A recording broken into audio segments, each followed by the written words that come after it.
Nimelt uurime siis lähemalt, mis on keskkonnateadlikkuse uuringu tulemused ja järeldused ning mida nendega peale hakata. Ja see on nüüd uuring, mida iga vist vähemalt 2 aasta tagant, ma vaatan, kas ma kuulen, et noogutatakse või näen, et jah, iga 2 aasta tagant ikka tuleb korrata, et näha meie ühiskonna suundumusi ja selleks ma palun siia Vaike Vainu Turu-uuringute aktsiaseltsist ja Mihkel Kanguri Tallinna Ülikoolist.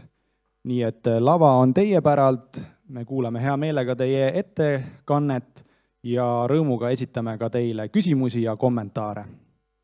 Aitäh teile! Teeme ühe soojendava aplausi ka esinejatele. Aitäh!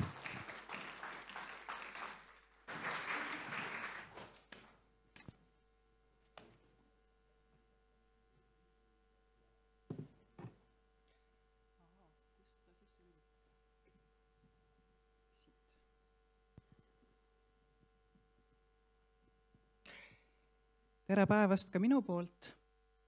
Tutvustame teile täna koos Mihkliga Eesti elanike keskkonnateadlikkuse uuringut. Täna oleme me siin laval 2, kuid sellesse uuringusse on panustanud veel ka teisi inimesi, kellest tahaksin esile tõsta eelkõige Grete Arrot ja Esta Kaalu Tallinna Ülikoolist. Esitlus näeb välja nii, et annan teile ülevaate uuringu tulemustest ja Mihkel esitab teile uuringu põhjal valminud soovitused ja annab kommentaare. Tegemist on uuringuga, mida on läbi viidud juba alates aastast 2010 ja tõepoolest 2-aastase intervalliga on see uuring toimunud. Viimati toimus uuring siis käesoleva aasta augustikuus ja toimus see veebiküsitlusena, millele vastas 1010 inimest üle Eesti vanuses 15–74. Uuring on läbi aastate omajagu muutunud. Uuringu ankeeti on muudetud, samuti on muutunud uuringu metoodika. Kui ta esimestel aastatel toimus meil silmast silma küsitlusena, siis nüüd on ta kolinud veebi. Ja ka uuringu temaatika on mõnevõrra muutunud, millest lähtuvalt meil kõigi uuringu teemade osas pole aegread väga pikad.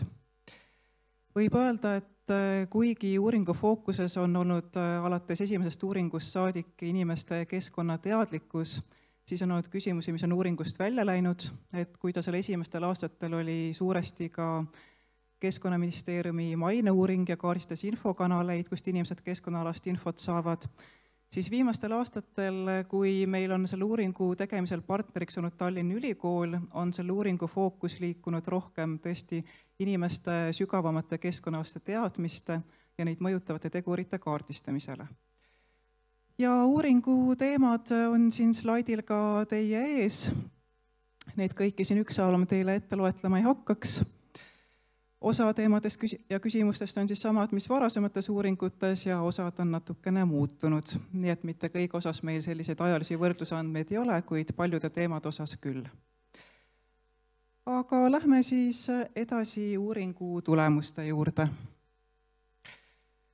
Esimese teemana uurisime seda, kuidas üldse keskkonnateadlikkust mõistetakse, mida inimesed selle mõistel siis mõtlevad. Ja palusime neil vastata küsimusele, mis nende arvates iseloomustab keskkonnateadlikku inimest. Ja nagu te siit slaidilt näete, siis esile toodi siin nii hoiakute, teadlikkuse kui ka käitumisega seotud aspekte. Mis puudutab käitumist, siis traditsiooniliselt on sellist keskkonnahoidlikkust ja keskkonnateadlikkust alati seostatud jäätmete ja prügi sorteerimisega ning ka selles uuringus seda suhteliselt sageli spontaanselt esile toodi. Kuid rõõmustav on see, et sama sageli toodi esile ka näiteks tarbimise piiramist, rohelist eluviisi ja taaskasutust. Ehk siis, kui üks nendest vastustest, ehk siis prügi sorteerimine kirjeldab sellist nagu tagajärgedega tegelemist ja kahjude leevendamist, siis neist taaskasutus ja tarbimise piiramine on siis juba nagu selge nihe sellele, et inimesed mõistavad, et me ei pea tegelema tagajärgede leevendamisega, vaid peame ka selle kahju tekket ennetama. Üks muutus, mis on samuti võrreldes eelmise uuringuga aset leidnud, on see, et käesolevas uuringus on kasvanud keskkonnateadlikkuse seostamine negatiivsete märksõnadega.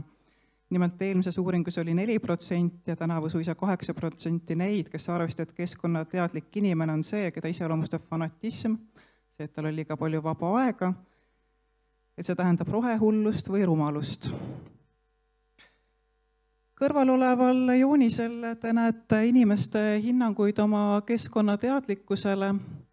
Võib öelda, et selline enesehinnanguline keskkonnateadlikkus on tegelikult selline äärmiselt subjektiivne asi ja võib alati küsida, kui hästi see tegelikult üldse tegeliku keskkonnateadlikkuse ja hoidlikkusega korrelatsioonis on. Viimastes uuringutes me pole küll seda küsimust küsinud, kuid aastaid tagasi palusime inimestele anda hinnang ka sellele, kuivõrd keskkonnateadlikuks nad teisi inimesi peavad. Ja võib öelda, et teisi inimesi hinnatakse alati negatiivselt kui iseennast. Ehk siis iseenda keskkonnateadlikkuse ja hoidlikkuse suhtes oleks alati enesekindlamad ja positiivsemad. Aga nagu te siit näete, siis enamus inimesi jäi oma keskkonnateadlikkuse hindamisel mõõdukalt positiivseks. Maksimaalselt positiivse hinnangu andjaid oli üsna vähe, kõigest 15%, kuid võttes siia kõrvale ka need, kes peavad end pigem keskkonnateadlikuks, siis tervikuna 83% inimestest end keskkonnateadlikuks pidas. Ajalises võrdluses on see näitaja siiski pigem läinud madalamaks, mis võib viidata sellele, et inimesed ehk mõtestavad keskkonnateadlikuks paremini ja seavad endale siis sellega seoses ka äkki kõrgemaid kriteeriume, ehk siis muutuvad enese suhtes siis õigustatult kriitilisemaks. Samas täiesti sisutühise mõõdik siiski pole, sest ilmnes, et mõningal määral oli enesehinnanguline keskkonnateadlikkus siiski seotud nii keskkonnahoidliku käitumisega kui ka teadmistega, aga seos oli siis tõepoolest nõrk, mitte kuigi tugev. Oleme läbi uuringute küsinud inimestelt ka hinnangut keskkonnainfo kättesaadavusele ja nagu te siit jooniselt näete, siis circa pooled elanikest info kättesaadavusega rahul. Võrreldes eelmise uuringuga see näitaja oluliselt muutunud ei ole, küll aga oli ta kõrge varasemates uuringutes, mis võib olla tingitud nii toonast uuringute teistsugusest metoodikast, kui ka võib-olla sellest, et inimesed muutuvadki keskkonnainfo kättesaadavuse suhtest nõudlikumaks, mis kaasneb teadlikkuse suurenemisega. Ühe teemana uuringus käsitlesime ka kliimamuutusi. See on nähtus, mis meid tänase päeval juba kõiki suuremal või vähemal määral puudutab. Ja palusime inimestel hinnata, mil määral võivad kliimamuutuste tagajärjed lähemate aastate jooksul nende elu mõjutada. Nagu te siit jooniselt näete, siis üldiselt tajutakse kliimamuutusi pigem endaks sellise kauge ja ennast vähe puudutava asjana. Tervelt 8% meie vastajatest arvas, et kliimamuutused lähemate aastate jooksul nende elu ei mõjuta. 43% hindas seda mõju väheseks ja kõigest 37% arvas, et see mõju võib olla suur. Eraldi küsimustega proovisime kaardistada teadlikkust ka sellest, kas inimesed mõistavad, mis on kliimamuutuste põhjused, milliste tegevustega saab neid leevendada ja mis on kliimamuutuste tagajärjed.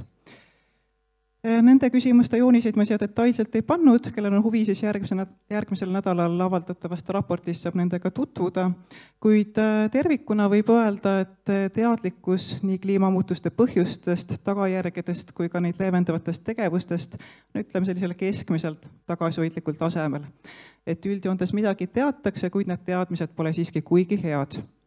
Aga siiski, võrreldes aastaga 2020, kui me neid teemasid viimati uurisime, on siiski näha mõningast teadlikkuse suurenemist.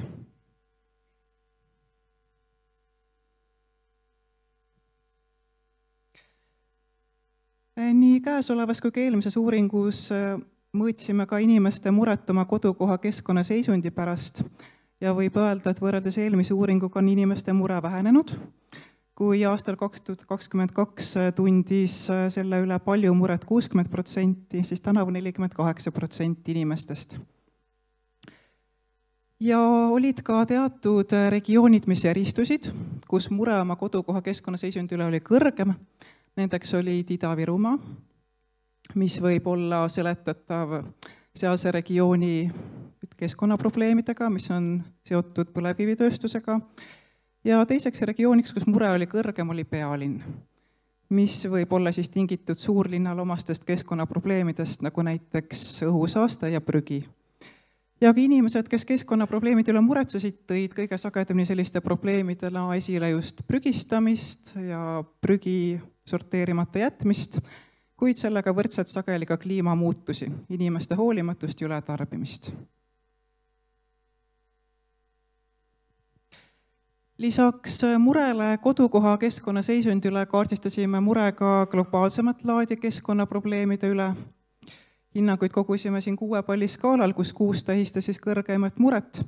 Ja võib öelda, et ankeedis nimetatud 5 probleemist kõige enam muretseti inimtegevuse ja ehitiste laienemise üle loodusmaastike arvelt. Veidi madalam oli mure väetiste ja põllumajandusmürkide liigkasutuse üle ja bioloogilise mitmekesisuse vähenemise üle. Veelgi madalam oli mure globaalsete kliimamuutuste üle ja kõige vähem muretseti mullaviljakuse vähenemise üle.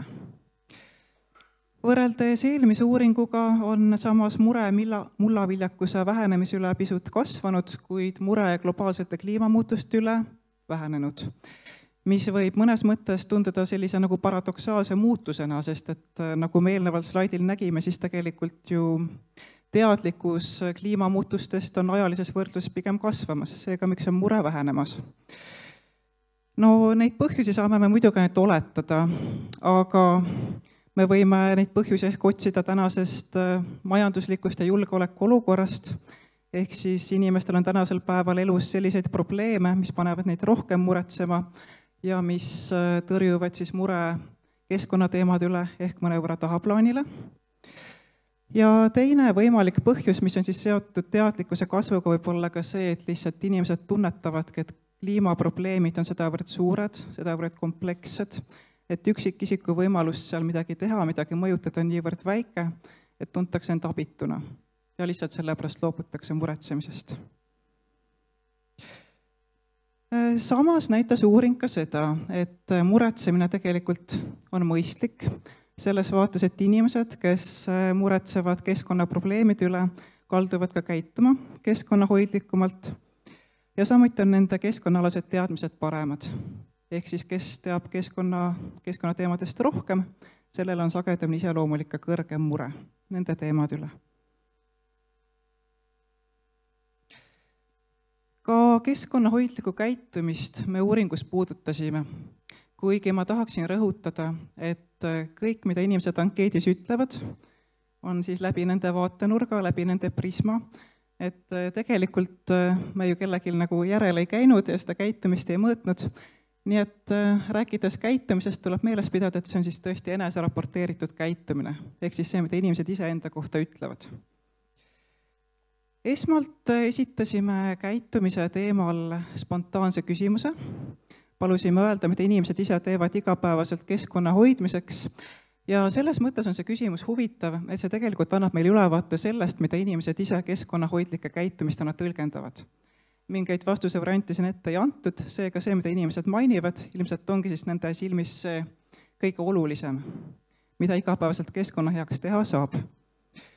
Ja ilmselt ei ole kuigi üllatav, et kõige sagedamini mainitud tegevuseks oli ka siin prügi sorteerimine, mis siis inimestele kõige enam keskkonnahoidlikkusega seostub. Samuti ka see, et prügi ei visata maha, ei viida loodusesse. Mis on positiivne oli see, et 3. kohale platseerus see, et tekitada vähem prügi ja vähem tarbida. Ja nagu te näete, siis viimase 6 aasta võrdluses on tarbimise vähendamine tegelikult olnud kasvutrendis. Selle mainimine on olnud kasvutrendis, mis annab meile viite sellele, et inimeste teadvuses tegelikult on toimumas mingi nihe. Et enam ei seostata keskkonnahoidlikkust mitte ainult enam prügi ja jäätmetega tegelemisega, vaid mõeldakse siis ka juba sellele, et keskkonnahoidlikkus on tegelikult ikkagi tarbimise piiramine. Selle kasu on suurem. Kuid me ei piirdunud ainult selle spontaanse küsimusega, vaid esitasime inimestele ka loetelu erinevatest tegevustest ja palusime öelda, kui sageli nad erinevate tegevustega siis tegelevad. Ma loodan, et see joonis väga kribuks ja te midagi siit näete ka. aga võin öelda, et kõige sagedamini nimetati oma keskkonnahoidlike tegevustena siis ohtlike jäätmete kogumiskohta viimist, võimalikult pika kasutusega toodete ostmist ja seda, et elektrit ja kütet proovitakse tarbida säästlikult. Loomulikult, kui te neid tegevusi siin vaatate, siis ilmselt aimate, et mitte alati ei ole keskkonnahoidlikud käitumised kantud ainult keskkonnahoiu soovist. Et siin väga paljude tegevuste, seesama elektri ja kütte säästlik tarbimine, aga näiteks taaskasutus, et nende taga ei pruugi muidugi alati olla ainult keskkonnahoiu motiivid. Inimesed võivad neid tegevusi teha ka teistel kaalutlustel, näiteks soovist raha kokku hoida. Ning ka tegelikult neid motiive me uuringus puudutasime, aga hetkel seda siin eraldi slaidina ei esita, nii et samamoodi suunan teid siis lugema raportit. Võrreldes aastaga 2022 väga suuri muutusi keskkonnahoidlikes käitumistes toimunud ei ole, et üldjoontes on nende käitumiste levimus elanikkonnas jäänud samale tasemele, mis ta oli 2 aasta eest. On toimunud sellised väikesed nihked mõningate käitumiste osas. Näiteks on veidi sagenenud võimalikult pika kasutusajaga toodete ostmine, kuid veidi on vähenenud teadlik reisimise vähendamine, pudelis joogivee ostmise vältimine ja ühekordsete nõude ja joogikõrte kasutamise vältimine. Siin osade tegevuste puhul muidugi peame arvestama seda konteksti, milles eelmine uuring läbi viidi, et aasta 2022 oli ikkagi koroonaaeg veel, kus reisitigi vähem, kus käidigi vähem väljas, võib-olla teatud tüüpi tooteid selle tõttu tarbiti vähem. Nii et võib-olla siin ka need muutused pole mitte otseselt tingitud sellest, et inimeste teadlikkus oleks nagu vähenenud, vaid lihtsalt inimeste eluviis on tänasel päeval natuke teistsugune, kui ta oli koroona ajal.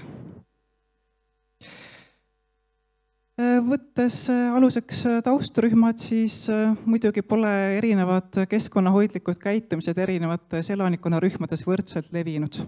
Ikka on gruppe, kus on keskkonnahoidlikkus rohkem levinud kui teistes ning meie uuringu põhjal on keskkonnahoidlikumad naised, kõrgharitud ning eestikeelsed elanikud.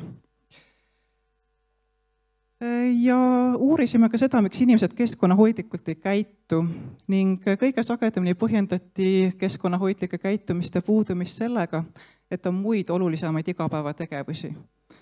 Seda, et ei teata, et need käitumisviisid on keskkonnahoidlikud, toodi esile suhteliselt harva. Nii et sellest võib järeldada, et põhjuseks pole enamasti mitte vähene teadlikkus, aga inimeste jaoks tunduvad lihtsalt teised igapäevategevused olulisemad.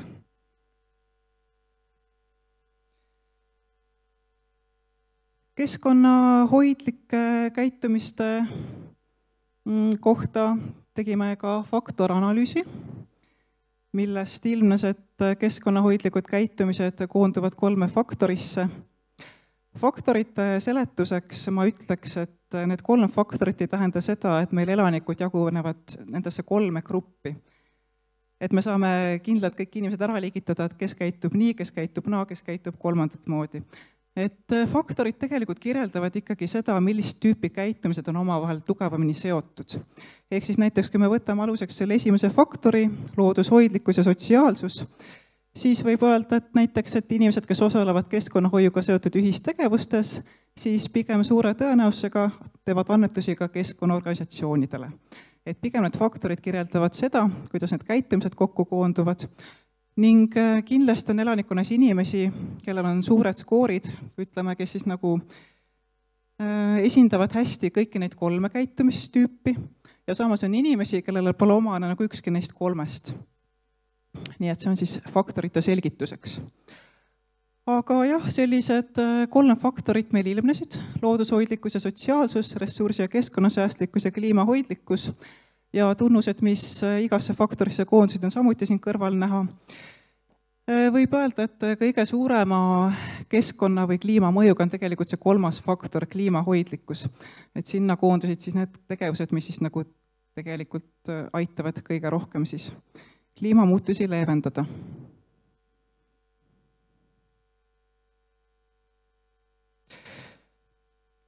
Mõõtsime ankeedis ka kasinusega seotud käitumisi Kasinust ei tasu ajada segi sellise mõistega nagu kokkuhoidlikkus. Kasinuse all me mõistsime pigem seda, kui inimene tunneb nördimust või pahameelt ressursside raiskamise üle. Ning seda need väited siin ka mõõtma siis peaksid. Kokku oli 9 väidet ning nagu te näete, siis ka need koondusid meil kokkuvõttes 2 faktorisse, millest esimene iseloomustab rahulolu olemasolevaga või olemasoleva lõpuni kasutamist, mis on siis selline, ütleme, minimalistlikuma elustiili eelistaja. Ja teine faktor, ostlemise vältimine, väljendab siis vastumeelsust ületarbimise suhtes. Võib-olla, kui te seda teist faktorit näete, siis teist faktorit vaatate, siis te näete, et tegelikult teadmiste ja muude keskkonnahoidlike käitumistega oli tugevamad seoses esimesel faktoril, kuid mingil määral võib see olla tingitud ka meie väidete valikust ankeedis, et hiljem tulemusi analüüsides, et kui läbivalt näiteks naised on keskkonnahoidlikumad kui mehed, uuring erinevate teemade lõikes, siis näiteks ostlemise vältimise osas ilmnes, et see on meestele rohkem iseloomulik kui naistele, mis pani meid mõtlema, kas äkki saigi ankeeti valitud komplekt selliseid väiteid, mis pigem iseloomustavad naistele omast ületarbimist. Et võib-olla selles vaates peaksime tulevikus me ka oma ankeedile selle pilguga otsa vaatama, et kas äkki ka rohkem sellist meestele iseloomulikku ületarbimist puudutavaid väiteid sinna lisada.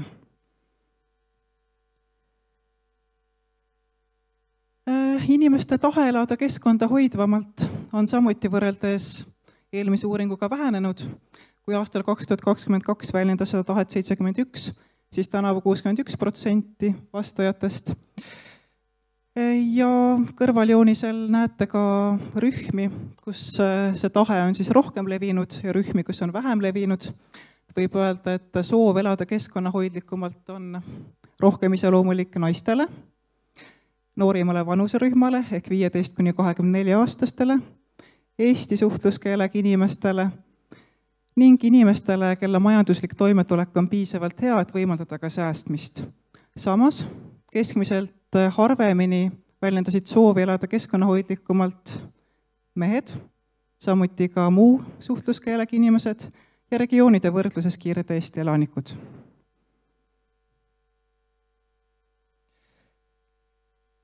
Keskkonnahoidlikku eluviisi võivad motiveerida erinevad asjad.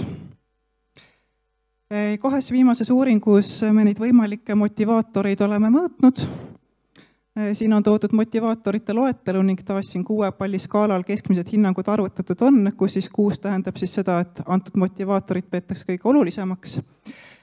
Ja need loetletud motivaatorid koondusid meil 2 faktorisse. Esimene on autonoomne motivatsioon. Mida siis autonoomne motivatsioon väljendab? Kui te vaatate ka neile tunnustele siin otsa, siis te näete, et autonoomne motivatsioon tegelikult tähendab seda, et inimene on keskkonnahoiu olulisuse tõesti sisemiselt omaks võtnud. Ta nõustub sellega, et keskkonda hoidev tegutsemine on oluline, see loob temas hea tunde, ta tunneks end halvasti, kui ta midagi keskkonna heaks ei teeks, ja ta tunneb, et keskkonnahoid on tõesti saanud oluliseks osaks sellest, kes ta on. Autonoomsele motivatsioonile võib-olla otseselt ei vastandu, aga seal kõrval on ka kontrollitud motivatsioon. Ehk sinna faktorisse koondusid siis need allpool olevad väited. Ja mis iseloomustab siis kontrollitud motivatsiooni on see, et inimene pole tegelikult seda keskkonnahoiu olulisust sisemiselt omaks võtnud, kuid ta käitub keskkonnahoidlikult selle tõttu, et ta tunneb selleks välissurvet, ta ei taha pälvida teiste pahameelt, ka halvaks panu, või siis ta tahab, et teised märgaksid tema panust, et ta tahab saada, ütleme nagu heakskiitu siis selle käitumise eest. Aga samas tegelikult keskkonnahoiu kasu, seda ta tegelikult sügavamalt ei tunneta. Ja kui nendest 2 motivatsioonifaktorist rääkida, siis tegelikult on uuringus mõõdetud keskkonnahoidliku käitumise ennustajatest kõige tugevam just autonoomne motivatsioon. Ehk siis see oli see kõige olulisem faktor, mis ennustas seda, kas inimene käitub keskkonnahoidlikumalt kui mitte. Seega motivatsioon, see, et inimene tõesti sisemiselt tunnetab ta keskkonnahoiu olulisust, on äärmiselt tähtis. Võrreldes eelmise uuringuga väga suurt nihet pole toimunud, kuid siiski pisikene nihe on nii autonoomse kui kontrollitud motivatsioonifaktorites toimunud. Inimesed tunnetavad mõlemat motivatsioonifaktorit tänavu pisut nõrgemana. Lisaks motivaatoritele uurisime ka takistusi ja sarnaselt eelmisele uuringule ka seekord peeti keskkonnahoidliku eluviisi takistuseks kõige enam seda, et see on väidetavalt kulukas. Ja nagu te siit jooniselt näete, siis võrreldes eelmise uuringuga on kulukuse tunnetamine kasvanud. Järgmiseks enam levinud takistuseks, mida tunnetati, oli see, et tänane seadusandlus või majandusloogika ei soodusta keskkonda hoidvat eluviisi. Siin muutust toimunud ei ole. Oli ka neid, kes leidsid, et nende igapäevaelu korraldus ei võimalda keskkonda hoidvat eluviisi. Ka selle takistuse tunnetamine on kasvanud. Aga vähenenud on nende inimeste osakaal, kes arvavad, et keskkonnahoidlik eluviisi takistab see, et neil pole piisavalt teadmisi või oskusi või et nende lähedased või kogukond sellist eluviisi ei toeta.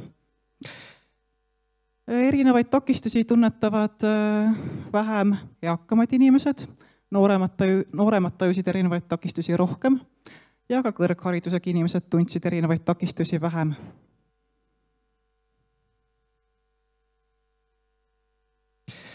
Üks huvitav teema, mida me uuringus veel katsime, puudutas argitegevuste keskkonnamõju. Ehk siis me võime küll arvata, et inimesed teavad, mida nende igapäevategevused keskkonnale kaasa toovad, aga samas, kas nad siiski tegelikult teavad. Seda me proovisime uuringuga testida. Ning proovisime testida seda 2 argiolukorra näitel. Muruniitmise vähendamine ja lihasöömise vähendamine. Esitasime inimestele nende 2 olukorra kirjelduse, see on siis slaidil toodud, ma seda vast ette lugema ei hakka, ma loodan, et see ka tagumistesse ridadesse ära paistab. Aga tahtsime siis teada, kas inimesed tunnetavad nende 2 tegevuse juures siis ka seda keskkonnahoiu aspekti. Kas nad toovad spontaanselt välja, et need tegevused aitavad ka keskkonda hoida. Ja võib öelda, et muruniitmise vähendamise puhul tunnetas seda, ehk siis tõi spontaanselt keskkonnahoiu aspekti välja 45% vastajatest, aga näiteks lihasöömise vähendamise juures oli see osakaal märksa väiksem, kõigest 23%. Ja antud teemade juures siis ka võrreldes eelmise uuringuga muutust toimunud ei ole, et siis seal olid need osakaalud sarnased. Mis siis paneb meid järeldama, et inimesed tegelikult siiski sedavõrd teadlikud ei ole, et me võime küll arvata näiliselt, et inimeste teadmised on head, kuid samas kõigi argitegevuste puhul me tegelikult nende keskkonnamõjule pahatihti mõelda ei oska. Samas on see teadlikkus oluline, sest et uuring näitas ka seda, et inimesed, kelle tulemused olid nendes 2 küsimuses paremad, ehk kelle teadlikkus oli kõrgem, raporteerisid ka keskkonnahoidlikumaid käitumisi siis rohkem. Üks teema veel, mida uuring kattis, arusaam looduse iseväärtusest. See kontseptsioon põhineb arusaamal, et loodusel on väärtus ka siis, kui sellest ei tõuse inimese jaoks otsest kasu ning seetõttu on kõigil liikidel samaväärne õigus elule. Võrreldes eelmise uuringuga on selle arusaamaga nõustumine kasvanud. Toona nõustus sellega 94%, nüüd 98% ning ka täiesti nõustujate osakaal on märkimisväärselt tõusnud. Ja tegelikult selle arusaama omaksvõtt on oluline, sest ilmnes, et looduse iseväärtuse tajumine seostus positiivselt ka keskkonnahoidlike käitumistega. Ehk siis inimesed, kes looduse iseväärtust tunnistavad, ka käituvad keskmiselt keskkonnahoidlikumalt. Rääkides keskkonnahoiust ei saa me mööda ka keskkonnahoidlikest struktuursetest muutustest ühiskonnas. Ja uurisime toetust struktuursetele muutustele 3 näite varal, kuivõrd toetatakse tootmise ja tarbimise vähendamist ühiskonnas, energiatarbimise vähendamist ühiskonnas ja samuti, kas toetatakse pideva majanduskasvu ootusest loobumist. Nagu siit jooniselt näete, siis valdav osa inimestest toetab tootmise tarbimise vähendamist, kuigi mitte toetajate osakaal on võrreldes eelmise uuringuga pisut kasvanud. Ka energiatarbimise vähendamist ühiskonnas suurem osa inimestest toetab, siin muutust ei ole, aga üsna tugev muutus on toimunud toetuses pideva majanduskasvu ootusest loobumisele. Siin on tõesti toetajate osakaal märkimisväärselt vähenenud nende inimeste osakaal, kes seda ei toeta, on kasvanud. Me proovisime pisut vaadata ka seda, et kas inimesed, kes toetavad tootmise ja tarbimise vähendamist ühiskonnas, ka tegelikult aduvad, et see võib kaasa tuua nende enda sissetulekute vähenemise. Ehk siis küsisime, kas nad oleksid nõus ka oma sissetulekute vähenemisega, kui inimene ütles, et ta seda muutust toetab. Ja ilmnes, et 41% neist, kes sellele muutusele toetust avaldasid, olid oma sissetulekute vähenemisega nõus. Seega päris 100% me enam öelda ei saa, et inimene võib küll toetada, aga samas ta pole nõus ise midagi panustama, et me näeme, et tegelikult siiski nagu on märkimisväärne hulk neid, kes oleksid ka ise nagu valmis oma enda heaolus mingeid järeleandmisi tegema. Ja miks oli struktuursete muutuste toetamine veel tähtis, oli ka see, et see seostus ka ülejäänud keskkonnahoidlike käitumistega. Ehk siis inimene, kes on ise keskkonnahoidlik ja kes on keskkonnahoiu olulisust enda jaoks teadvustanud, see oli sagedamini nõus ka nende struktuursete muutuste toetamisega. Ja mis puudutab muutusi majanduses või majandust üldiselt, siis üks küsimus oli meil ankeedis sellel teemal veel. Ehk siis küsisime, millest on teie arvates ühiskonnas majanduslikke otsuseid tehes olulisem lähtuda.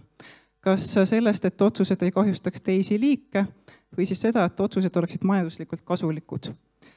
Ja võib öelda, et enamus elanikest peab olulisemaks liigikaitset, tervelt 62%, kuid ka siin näeme, et võrreldes eelmise uuringuga on see näitaja vähenenud. Toona oli see siis 70. Üks huvitav teema veel, mida me uuringus katsime, oli tunnetatud seotus loodusega. Võib eeldada, et inimesed, kes tunnevad loodust kui millegi lähedasena, enda jaoks lähedase ja vajalikuna, on ka keskkonnahoidlikumad. Ja nii see tõesti ka uuringu andmetel oli. Siin joonisel toodud väited koondusid meil kokkuvõttes 4 erinevasse faktorisse, ehk siis lähedust loodusega võib vaadata 4 erineva, ütleme, vaatenurga alt. Oli inimesi, kes tunnetasid loodust eelkõige kui lõõgastajat, oli neid, kes tõesti tunnetasid igapäevast looduskontakti, oli neid, kes pidasid oluliseks eelkõige elusolendite hoidmisele suunatud looduskontakti, ja oli ka neid, kelleks loodus oli tõesti oluline kui nende igapäevane elukeskkond.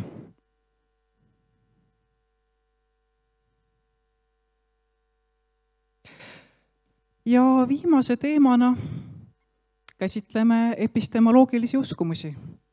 Mis on üldse epistemoloogilised uskumused? Võib öelda, et ega teaduslik teadmine ei ole ju midagi sellist stabiilset ja lihtsat, eks ole.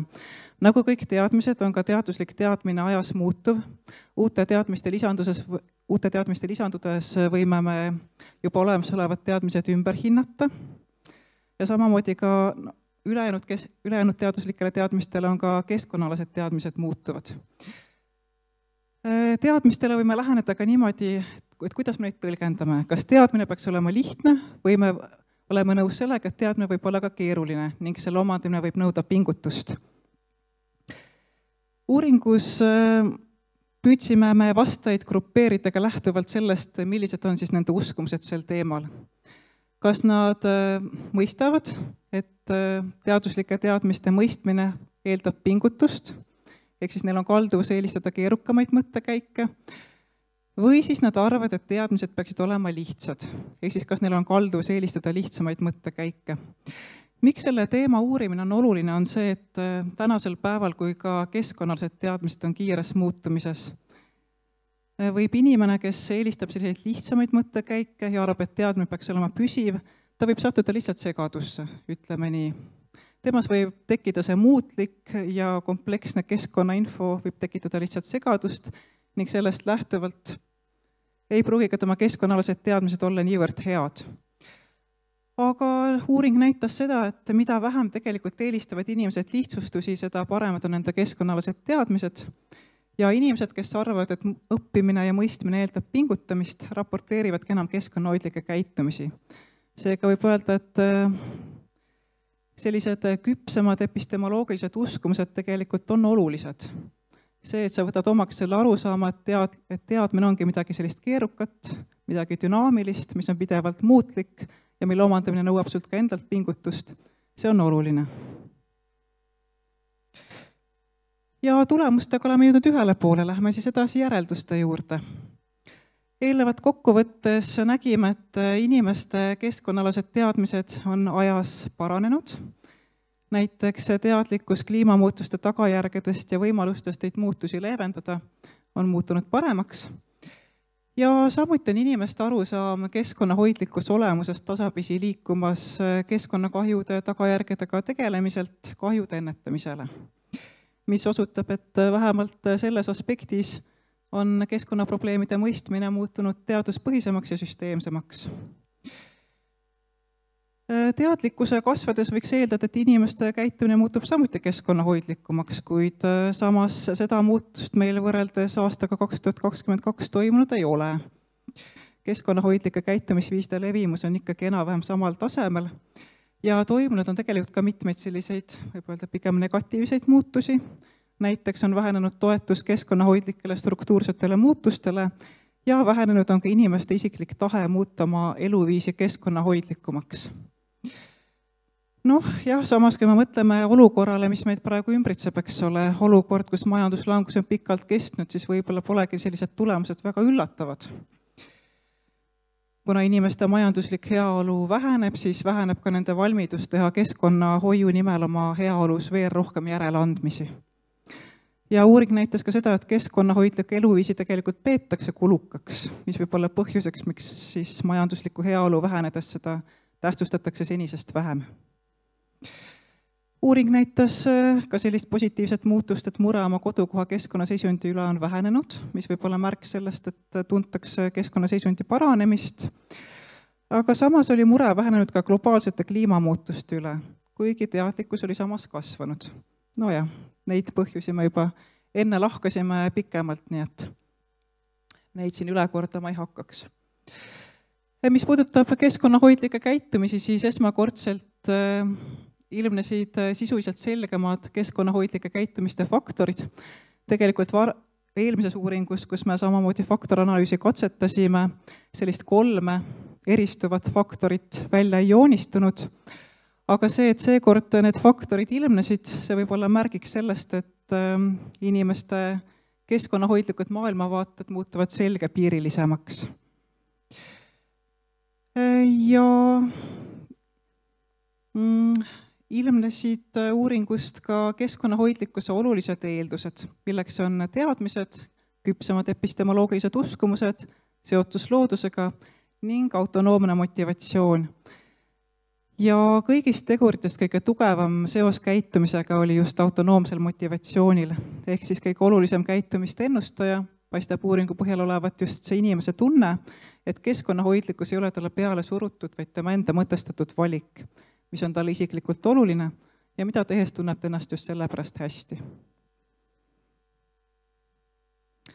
Nii, mina jõudsin järelduste osaga ühele poole ja soovituste andmiseks ma annaksin mikrofoni edasi Mihklile.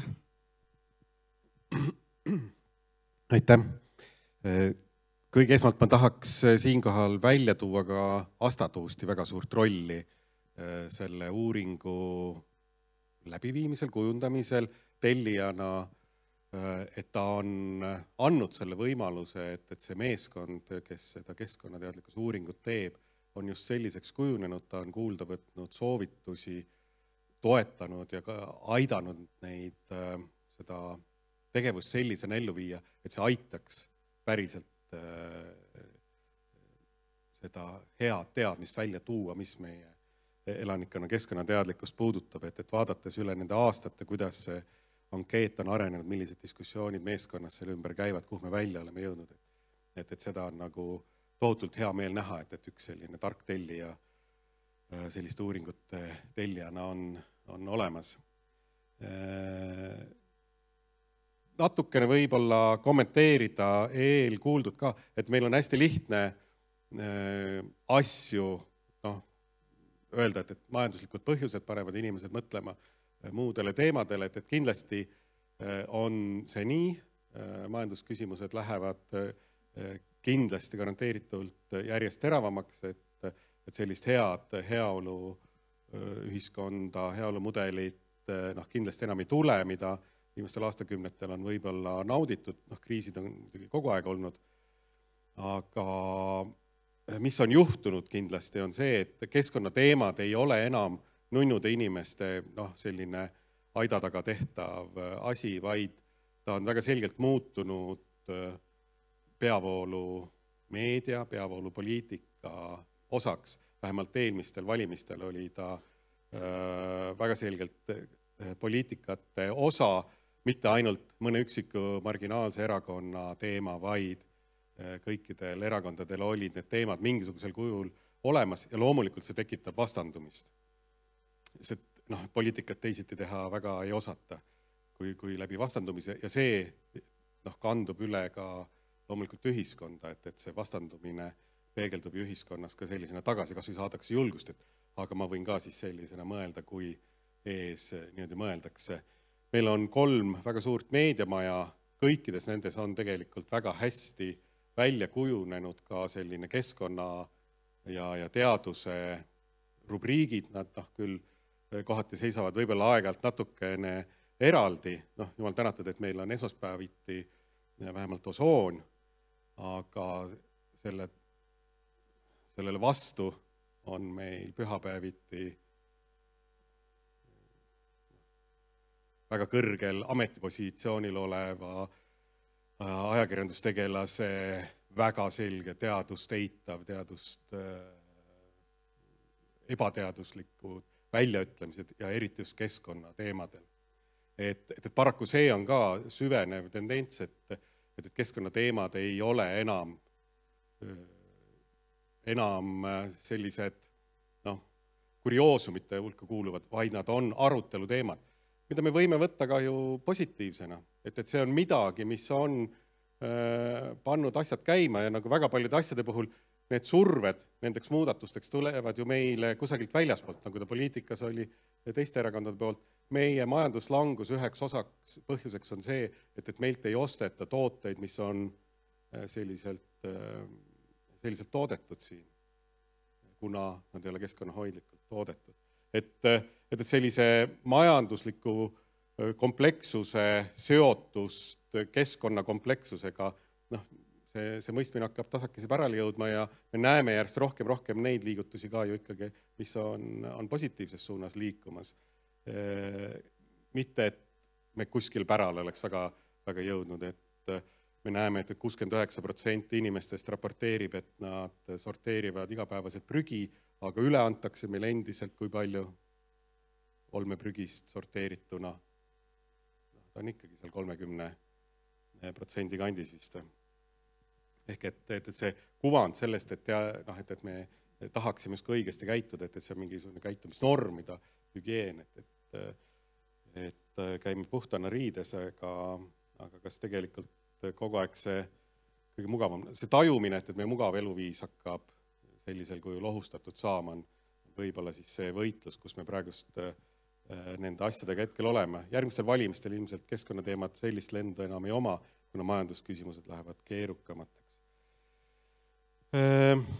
Aga soovitustest, et mida me võiksime, 2 minutit on mul jäänud veel, 2,5 minutit, aga esiteks Grete rääkis sellest kõik ära juba enda loengus, et paar mõtet, kogukondlikkus on see, mis on üheks oluliseks lahenduseks, ka teaduskogukondade, selle harrastusteaduse kogukondade loomine koos keskkonnaharidusega.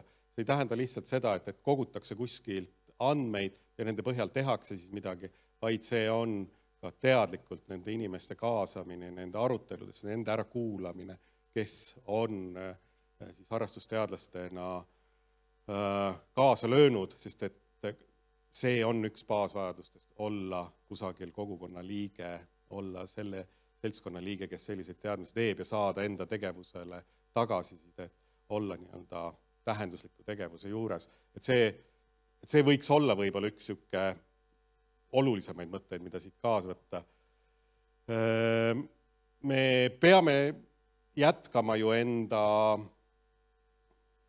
tegevusi selliselt, nagu me süda kutsub ja seatud oleme, et selle keskkonnateemadega teha. ei maksa heituda sellest, et need trendid muutuvad niivõrd aeglaselt ja tasakesi, et tasub ikkagi meeles pidada ema Theresa sõnu, kes on öelnud, et meilt ei oodata, et me teeksime suuri asju, sest suurte asja tegemine ei pruugi olla meie kõigi võimuses, aga meilt oodatakse, et me teeksime väikeseid asju, aga suure armastusega, suure pühendumusega, et maailm ei oota, ja ei olegi olemas ühte sükest tegevust, mis kõik need maailma probleemid ühe korraga ära lahendaks. Küll aga maailm vajab kõike seda head, mida tema teha, tema jaoks nagu ära teha saab. Et ma arvan, et see võiks olla äkki see mõte, mis siit kaasa võtta. Suur tänu või? Jah, teeme aplausi, aitäh!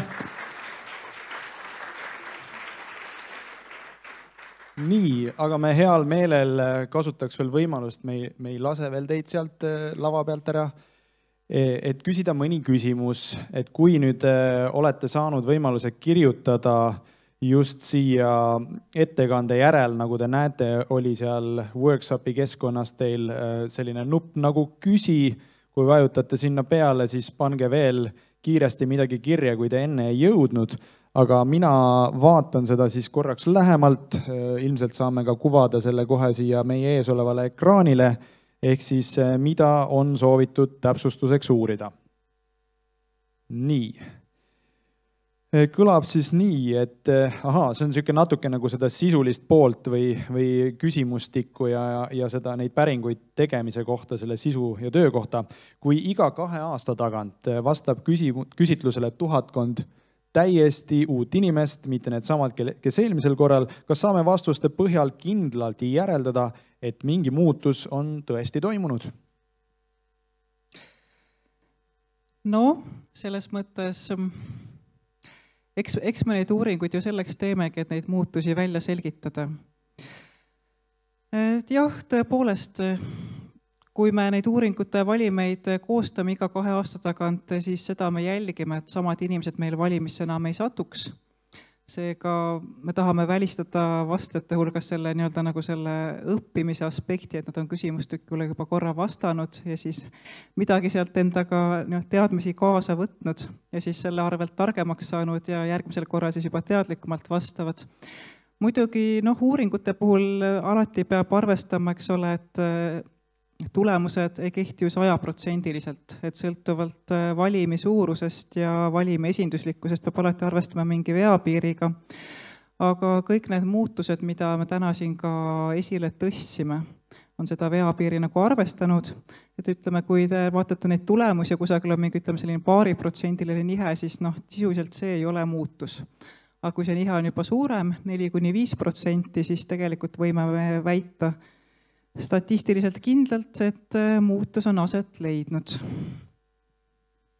Selge ja täname vastuse eest ja küllap, ma ei tea, kas on nüüd asjatundlik kommentaar veel siia juurde, et kui küsida kogu aeg enam-vähem samadelt inimestelt, siis nemad võivad juba olla eelnevast natuke suunatud või äkki kallutatudki. No teoreetiliselt see võib nii olla, eks ole, et kui inimene vastab mitu korda samadele küsimustele, kuigi meil jääb 2 aastat sinna vahel, eks ole, uuringute tegemise intervalli on 2 aastat. Muidugi on küsimus, et kui palju inimene enam mäletab sellest 2 aasta tagusest ajast. Aga siiski oleme proovinud seda valimit siiski roteeruvana hoida, et samu inimesi enam siiski mitte kaasata, sest tegelikult nagu see õppimise moment võib see siiski nagu olemas olla. Just. Selge ja see ongi siis asja mõte ka. Aga kõlab selline küsimus, ehk peaks inimestele rohkem reklaamima tarbimise vähendamist, kui, ma mõtlen just seda, et kas see nüüd on küsimus, jah, küsimus ikkagi vist teile, ehk peaks inimestele rohkem reklaamima tarbimise vähendamist, kui võimalust ka enda sääste suurendada ja keskkonna kaitsmise saame boonusena. Et see on selline retoorika võib-olla isegi natukene. Soovid sa Mihkel kommenteerida? Ja, see Grete saab mind täiendada nüüd on ju, et kas väljaspoolt tuleva sellise reklaamimise najal tekkiv käitumise muutus on nüüd see, mida me päriselt tahame, mis oleks nagu see püsiva iseloomuga on ju, et ta aga kindlasti võib-olla mõelda selle sõna reklaamima asemel sellist mõistlikku teavitustööd nendel teemadel, et tarbimise vähendamine teeb sind igal juhul õnnelikumaks, et see võiks äkki olla see sõnum. Grete noogutab.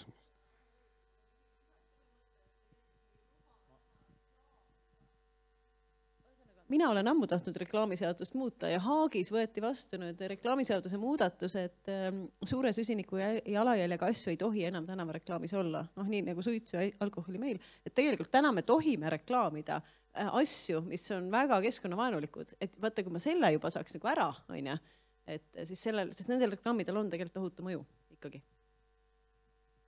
Suur tänu Gretele ka veel selle täiendava kommentaari eest. Nii, aga loeme siis selle küsimuse praegu esmalt kiirelt vastatuks. Aeg pressib meid armutult tagant, aga väga tahaks veel küsida. Vaatan, kas õnnestub nii. Küsimus kõlab, kui kodukoha looduse osas mure on vähenenud, siis kas põhjus ei või olla ka ükskõiksuse kasvus, mitte olukorra paranemises? Ma arvan, et äkki midagi sellist on. Siis väiksed kiired trükivead on tekkinud. Jah, ma olen täiesti nõus, et tegelikult võivad seal taga olla mitmed erinevad asjad. Et seal võib olla seal võib olla ka selline huvi vähenemine ja ükskõiksuse kasv taga. Seal taga võib olla ka see, et tõepoolest tunnetatakse koduga keskkonnaseisundit varasemast paremana. Mis seal tegelikult taga täpselt on? Seda me ei tea, sest inimesed nagu oma hinnanguid seal ei põhjendanud. Aga seal võivad olla erinevad aspektid. Et selles vaates oma ettekande jooksul ma nagu korra tõssin esile, et see muutus on olnud positiivne, aga selles vaates võib-olla tõesti polegi tegemist just positiivse muutusega, et võib-olla tõesti selle mure vähenemise taga on pigem tõesti ükskõiksuse suurenemine. Et mõnes kohas pole võib-olla enam mida kaitsta. Teisalt mina kutsun üles ikkagi ka optimismile ja positiivsusele. Selles suhtes, et tegelikult on meil väga palju väga ilusat ja kaitsmisväärset, aga ka hoitud loodust ikkagi enda ümber, et keskendume ka sellele, et me märkaksime seda, et kui me räägime keskkonnateemadest, keskkonnahariduse kontekstis, et me ei käsitleks keskkonda ainult keskkonnaprobleemide kohana või objektina või et me käsitleksime ka seda sellisena, et ta on fantastiliselt, ta on vaimustav, ta on äge, et loome natukene seda teistsugust narratiivi ka sinna juurde, et võib-olla siis nagu paari suhtes, et kaua sa viitsid kellegiga jamada, kellel kogu aeg on mingi probleem, et lõpuks sa oled minema. Et pigem äkki püüaks märgata, et kuidas see, mille osa me oleme, kui äge ja vaimustav oleme, on, et siis et meil on tegelikult niivõrd palju ilusat ja ägedat loodust enda ümber ka, et hoiame ja märkame seda ka. Väga head ja ilusad sõnad. Me ütleme suure tänu veel Vaike Vainule ja Mihkel Kangurile. Teeme ühe suure aplausi neile. Aitäh!